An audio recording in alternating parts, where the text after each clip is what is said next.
Welcome friends. আজকে তোমাদের সামনে একটা বলতে পারো নতুন টপিকই এটা, যে এটা হচ্ছে 36 ভোল্টের হবস মোটর কন্ট্রোলার। এটা 36 ভোল্টের হবস মোটর কন্ট্রোলার, ঠিক আছে। এইটার এই মসফেটটা উড়ে গেছে, ঠিক আছে। এই মসফেটটা উড়ে গেছে, মসফেটটা দেখাই।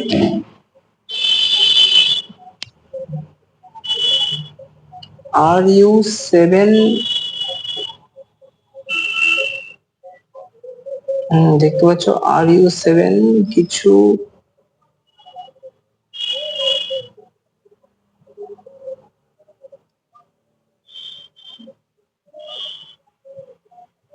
RU57N6SP এরকম 49, যাই হোক দেখলে তো মসফেটটা উড়ে গেছে, অর্থাৎ মসফেটটা খারাপ হয়ে গেছে। আমি চেক করে যেটা বুঝলাম, ঠিক আছে। এর জায়গায় আমি এই মসফেট নতুন এটা লাগিয়েছি, ঠিক আছে।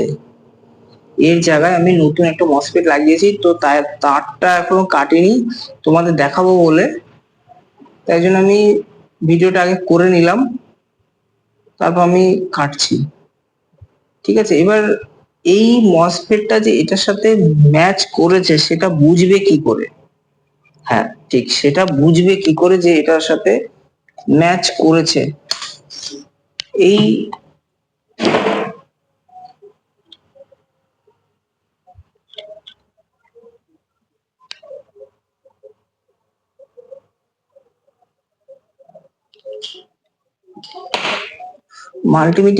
মাল্টিমিটারটাকে বাজার মোডে দিয়ে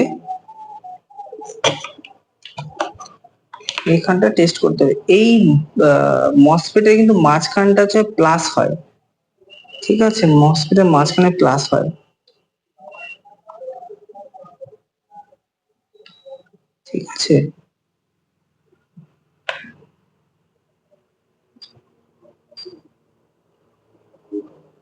16 28 একটা দেখা বোঝা গেল।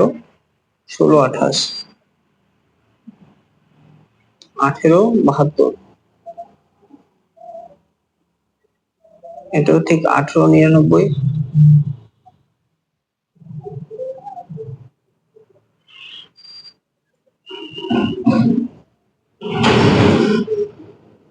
কোন দিকে কিন্তু স্টে করছে না নাম্বারটা। যদি স্টে করে নাম্বারটা তাহলে কিছুটা বোঝা যেত। স্টে করছে না নাম্বারটা, দাঁড়াচ্ছে না নাম্বারটা, ঠিক আছে। একেবারে খুললে তখন কিন্তু, যেমন এটা হচ্ছে ডেড মসফেট, এটাকে একটু দেখাই। এটা হচ্ছে একটা ডেড মসফেট। এটা যদি এটাকে প্লাস ধরা হয়, এটাকে যদি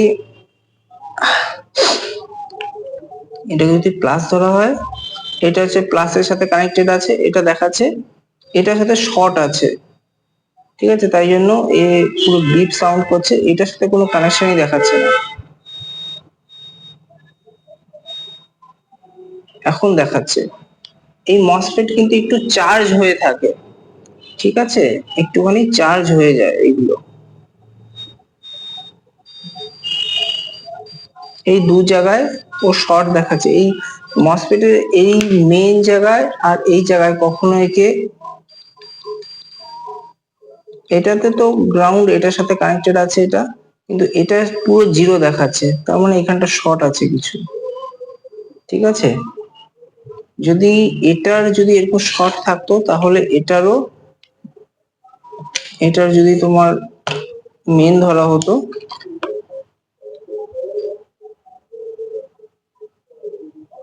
এটারও কিন্তু বিপ সাউন্ড দিত। তো এটা হচ্ছে তোমার এটার সাথে, এই গ্রাউন্ডের সাথে এটা মেন, মসফেটের মাঝখানেরটা মেন সব সময়। তার বলছে টেস্ট করে নি কোনটা বিপ সাউন্ড দিচ্ছে নাকি না। মাঝখানেরটা প্লাস রেখে দু সাইডেরটা মাইনাস,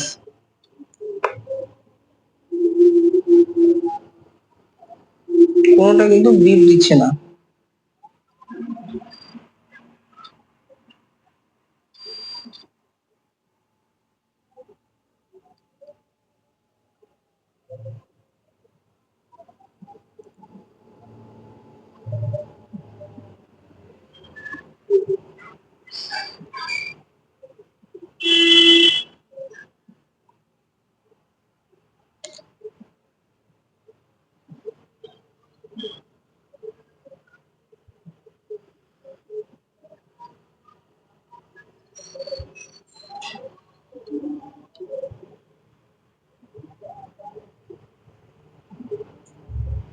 বন্ধুরা এখানে কিন্তু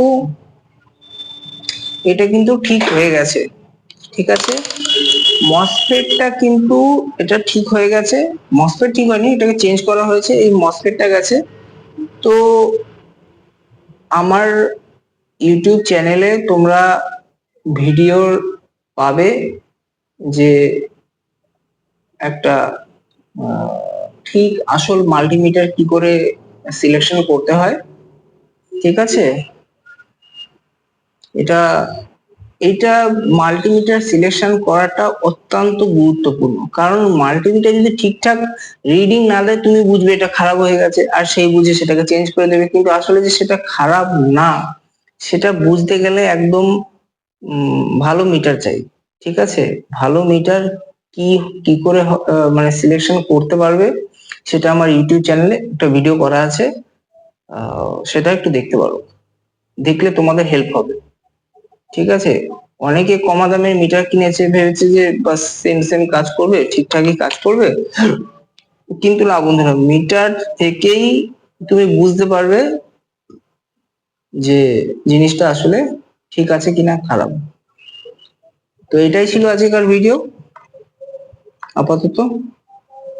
আর একটা জিনিস সেটা হচ্ছে, যেটা তোমরা কমেন্ট সেকশনে বলবে সেটা হচ্ছে, দেখো এটা হচ্ছে 36 ভোল্টের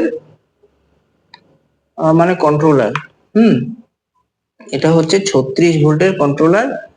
তো আমার কাছে রয়েছে হচ্ছে তোমার 24 ভোল্টের ই সাইকেল চার্জার, আমার যেটা সাইকেলের চার্জার, তো সেটা রয়েছে। তো সেটা তো যত মানে তোমার লিথিয়াম ব্যাটারির চার্জার, তো সেটা দিয়ে চার্জটা দেখা সম্ভব, বলতে সেটা দিয়ে লাইন দিলে যতক্ষণ ব্যাটারি না কানেক্ট হচ্ছে বা মেন লাইন না কানেক্ট হচ্ছে ও ততক্ষণে লাল লাইট জ্বালাচ্ছে না, ঠিক আছে। লাল লাইট মানেই লাইন বেরোচ্ছে, আর যদি সবুজ লাইট জ্বলে তাহলে তো তোমরা জানো যে লাইন অফ হয়ে গেছে, কাট অফ হয়ে গেছে। তো এখানে 24 ভোল্ট দিয়ে কি করে চেক করব, তোমাদের যদি জানা থাকে তাহলে অবশ্যই আমাকে জানাও, ঠিক আছে। আমার এই নলেজটা নেই, তোমাদের যদি তোমাদের কাছ থেকে যদি পাই তাহলে ভালো হবে, ঠিক আছে। তাহলে অবশ্যই জানাও। থ্যাংক ইউ ফ্রেন্ডস, আবার দেখা হচ্ছে, তোমরা অবশ্যই কিন্তু জানাবে, ঠিক আছে। আমার এই নলেজটা নেই, তোমরা অবশ্যই জানাবে, এই নলেজটা পেলে আমার খুব হেল্প হবে যে 36 ভোল্টের কন্ট্রোলারকে 24 ভোল্টের চার্জার দিয়ে কি করে চেক করবো। Thank you friends.